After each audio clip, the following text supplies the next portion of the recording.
तो जैसा कि हमने देखा, हुओ युहाओ अभी अभी गॉड रियल्म से लौटा है। उसे इमोशन गॉड रोन नियानबिन से 2 बहुमूल्य गिफ्ट मिले हैं, घोस्ट कार्विन गॉडली ब्लेड और rain dragons dance Corvin technique. Yuhao को अब समझ आ गया था कि गॉड रियल्म वाला एक्सपीरियंस असली था। वो एकदम एक्साइटेड था क्योंकि उसे पता था कि ये टेक्निक सिर्फ कार्विन के लिए नहीं है, बल्कि इसमें great Dao of heaven and earth के राज छिपे हैं। अब वो स्कारलेट डेविल एसेंस के ब्लॉक को देखता है तो उसमें वो पहले वाली हिचकिचाहट नहीं थी, बल्कि वो एक्साइटेड था कि देखते हैं ये रेन ड्रैगन्स डांस क्या कमाल दिखाती है। युहाओ ने अपना राइट हैंड घुमाया और ब्लू फ्लेम मतलब घोस्ट कार्विन गॉडली ब्लेड को हिलाया। अगले ही पल उसने ब्लेड को ऐसी स्पीड से घुमाया कि एक फ्लैश सी निकली, और उसी वक्त स्कारलेट डेविल एसेंस के ब्लॉक का एक कोना बिना आवाज किए कट के नीचे गिर गया। युहाओ को लगा जैसे ब्लेड उसके बॉडी का एक एक्सटेंशन बन गया हो। यह सेंसेशन एकदम अद्भुत था, लगभग एडिक्टिव। एक तरफ जहां युहाओ ये सब कर रहा था, वहीं दूसरी तरफ हुआन जिवेन केटो के पास गए हुए थे। जिवेन केटो को लेकर काफी खुश थे। हालांकि केटो में युहाओ जैसी जबरदस्त टैलेंट नहीं थी, लेकिन उसकी मेहनत और सोल टूल्स के प्रति समर्पण देखते ही बनता था। जिवेन को यकीन था कि केटो एक दिन क्लास 9 सोल इंजीनियर बनेगा। जिवेन मन ही मन सोच रहे थे कि काश युहाओ भी इतना ही फोकस्ड होता सोल टूल्स पर। इतनी टैलेंट है उस लड़के में, लेकिन ध्यान इधर उधर बनता रहता है। शाम को जब जिवेन और केटो खाना खाने जा रहे थे तो जिवेन ने केटो से कहा कि चलो देखते हैं युहाओ ने आज क्या कमाल किया है। उन्हें यकीन था कि युहाओ आज का टास्क पूरा नहीं कर पाया होगा। स्कारलेट डेविल एसेंस इतना आसान मटेरियल नहीं था। खुद जिवेन को अगर ये काम करना होता तो कम से कम 3 दिन लगते। लेकिन जब वो लैब में पहुंचे तो जो देखा उससे जिवेन का खून खौल उठा। युहाओ बेंच पर पड़ा सो रहा था, आराम से गहरी नींद में। जिवेन गुस्से से लाल पीले हो रहे थे। केटो ने उन्हें पकड़ लिया कि मास्टर रुको, शायद युहाओ बहुत थक गया होगा। लेकिन फिर केटो ने देखा कि जिवेन की बॉडी अचानक अकड़ गई। वो युहाओ की तरफ नहीं बल्कि बेंच के दूसरी तरफ देख रहे थे। वहां एक फनेस रखा था, करीब 1 मीटर डायमीटर का, 4 फीट गहरा, और उस पर ढक्कन इतना परफेक्ट लगा था कि लगता ही नहीं था कि ढक्कन अलग है। जिवेन ने उसे एक्टिवेट किया तो अंदर से गर्म हवा का झोंका निकला। उनकी आंखों में यकीन नहीं हो रहा था। युहाओ ने एक दिन में वो आउटर शेल बना दिया था जिसे बनाने में कम से कम 3 दिन लगने चाहिए थे। जिवेन बोले, ये कैसे हो सकता है? मुझे यकीन नहीं होता। केटो ने मुस्कुराते हुए कहा, लगता है टैलेंट मेहनत से भी ज्यादा इंपॉर्टेंट है।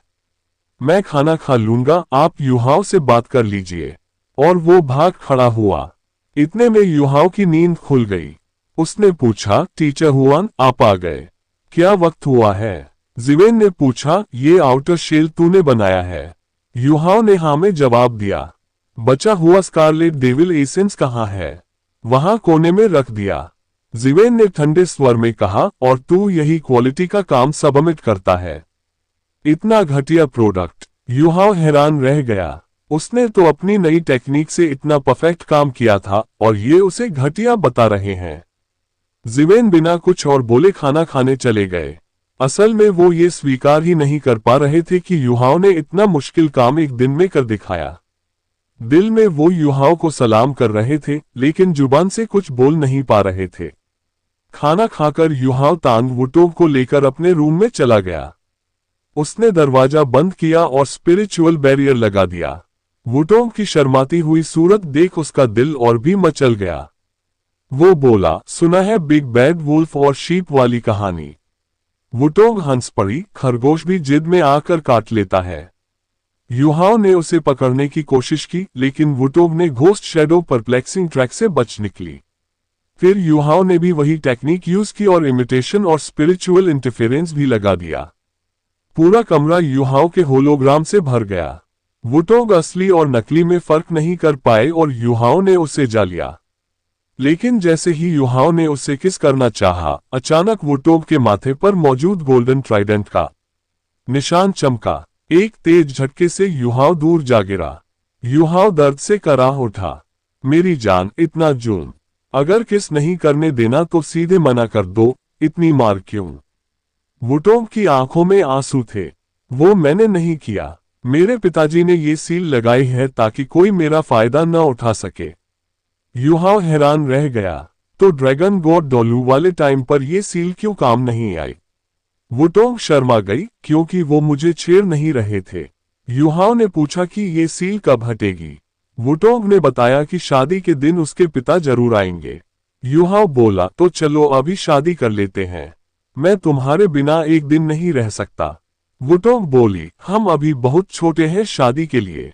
युहाओ सोचने लगा कि पहले तो मैं स्लो था, अब ये भी मेमोरी लॉस के बाद स्लो हो गई है। पहले कम से कम किस तो कर सकते थे, अब वो भी मुमकिन नहीं। फिर युहाओ ने एक आइडिया सोचा, क्यों ना टेस्ट करे कि ये सील कहां तक काम करती है। पूरी रात एक्सपेरिमेंट चलता रहा। नतीजा ये निकला कि किस करना तो दूर की बात, ज्यादा देर तक गले लगाना भी मना था। बॉडी के कुछ खास हिस्सों को छूना तो और भी मना। साथ में बिस्तर पर लेटना भी अलाउड नहीं था। आखिर में युहाओ ने हार मान ली और बस हाउडोन पावर कल्टीवेट करने लगा वुटोंग के साथ। उस वक्त ही ये सील एक्टिवेट नहीं होती थी। युहाओ मन ही मन सोच रहा था कि ये ससुर जी कितने जालिम हैं। एक किस तक नहीं करने देते, लेकिन कर भी क्या सकता था, बस चुपचाप सब्र करना था। हाँ, इतना जरूर तय था कि जब वो वुटोंग के पिता से मिलेगा तो पक्का उनसे बात करेगा। अगले दिन सुबह युहाओ लैब पहुंचा तो जिवेन ने लाल आंखों से देखा। वो पूरी रात युहाओ के बनाए आउटर शेल में कमी ढूंढता रहा था, लेकिन मिली नहीं। उसने युहाओ से पूछा, बता कैसे किया तूने ये सब एक दिन में? युहाओ बोला, आप मानो या न मानो, आप खुद ही नहीं थे जब मैं बना रहा था कल। जिवेन ने झुंझलाकर युहाओ को नया टास्क दे दिया। अब उसे पूरे फनेस के 13 मेन फॉर्मेशन एरे बनाने थे। हर मेन फॉर्मेशन 9 क्लास 8 फॉर्मेशन से मिलकर बना था। जिवेन ने धमकी दी कि जब तक एक भी नहीं बना लेता, लैब से बाहर नहीं निकलने देंगे। युहाओ ने चैलेंज स्वीकार कर लिया। उसे अपनी नई रेन ड्रैगन्स डांस टेक्निक और घोस्ट कार्विंग गॉडली ब्लेड पर पूरा भरोसा था। वो सोच रहा था कि ये ब्लेड किसी भी एलिमेंट को बिना रुके काट सकता है। ये कार्विंग के लिए नंबर 1 टूल था। इसकी मदद से वो जरूर ये फॉर्मेशन बना लेगा। फिलहाल युहाओ ने पहला डायग्राम उठाया और उसे समझना शुरू किया। आधा दिन तो सिर्फ डायग्राम समझने में ही निकल गया और जिवेन बैठे देख रहे थे कि आखिर ये लड़का कौन सा राज छुपाए बैठा है।